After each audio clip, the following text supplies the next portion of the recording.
పెద్ద పెద్ద ear rings వేసుకోవాలి అని అందరికీ ఇష్టంగానే ఉంటుంది. ఎస్పెషలీ అమ్మాయిలకి ఇయర్ రింగ్స్ అనేది చాలా ఇంపార్టెంట్ యాక్సెసరీ. కానీ కొంతమంది కంటిన్యూస్‌గా హెవీ ఇయర్ రింగ్స్ అనేవి యూజ్ చేయడం వల్ల ఇయర్ లోబ్ అనేది స్లోగా స్ట్రెచ్ అయిపోతుంది. కొన్ని కేసెస్‌లో కంప్లీట్‌గా టియర్ కూడా అవ్వచ్చు. ఇది చిన్న ప్రాబ్లమ్ లాగానే అనిపిస్తుంది. కానీ చాలామందికి ఇదొక చాలా కాన్ఫిడెన్స్‌ని ఎఫెక్ట్ చేస్తుంది. ఇలాంటి సిట్యుయేషన్స్‌లో గ్లూ పెట్టడము లేదా టెంపరరీ ఫిక్సెస్‌ని ట్రై చేయడం వల్ల ప్రాబ్లమ్ ఇంకా కాంప్లికేట్ అయ్యే ఛాన్సెస్ కూడా ఉంటుంది. ఇన్ఫెక్షన్స్ కూడా రావచ్చు అండ్ ఇయర్ లోబ్ షేప్ కూడా కంప్లీట్‌గా మారిపోవచ్చు.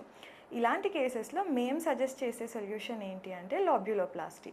ప్రొసీజర్ అనేది చాలా సింపుల్‌గా ఉంటుంది. లోకల్ అనెస్థీషియాలో చేస్తాము. సో పెయిన్ కూడా చాలా మినిమల్‌గా ఉంటుంది. ఇయర్ లోబ్‌లో టేర్ అయిన ఎడ్జెస్‌ని ఫ్రెషన్ చేసేసి నీట్‌గా సూచర్స్ అనేది వేసేస్తాము. అండ్ మళ్ళీ న్యాచురల్ షేప్‌ని రీస్టోర్ చేసుకోవచ్చు.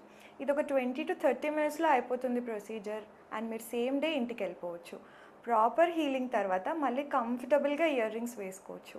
యూజువల్లీ ఒక 3-4 వీక్స్ తర్వాత రీపియర్సింగ్ అనేది ప్లాన్ చేస్తాము. అండ్ కరెక్ట్ పొజిషన్లో చేస్తే బెటర్ రిజల్ట్స్ అనేవి ఉంటాయి.